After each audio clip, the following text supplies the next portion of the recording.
اعوذ باللہ من الشیطان الرجیم۔ مردود شیطان سے میں اللہ کی پناہ مانگتا ہوں۔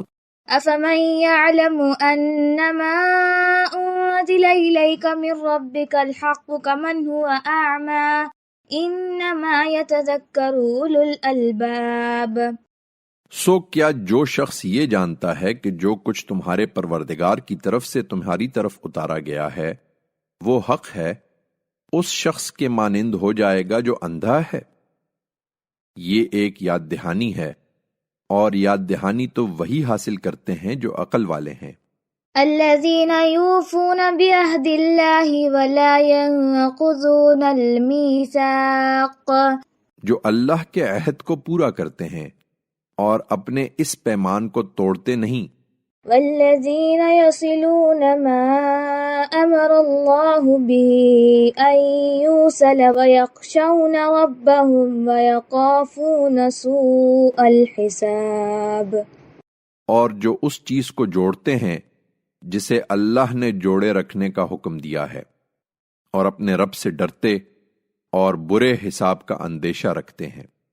والذین صبروا ابتغاء وجه ربهم وأقاموا الصلاة وأنفقوا مما رزقناهم سرا وعلانية ويدرؤون بالحسنة السيئة أولئك لهم عقبى الدار، اور جو اپنے رب کی رضا طلبی میں ثابت قدم رہے اور نماز کا اہتمام کیا، اور جو کچھ ہم نے انہیں عطا فرمایا اس میں سے کھلے اور چھپے خرچ کیا، اور جو برائی کو بھلائی سے دفع کرتے ہیں، اگلے گھر کا انجام انہی کے لیے ہے۔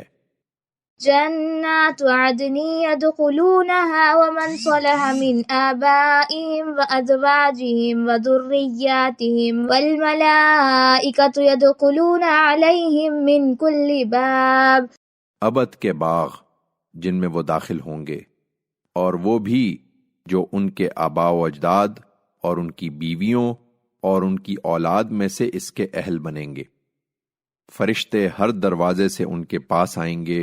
سلام علیکم بما صبرتم فنعم عقبی الدار، اور کہیں گے تم لوگوں پر سلامتی ہو اس لیے کہ تم ثابت قدم رہے، سو کیا ہی خوب ہے اگلے گھر کا اچھا انجام۔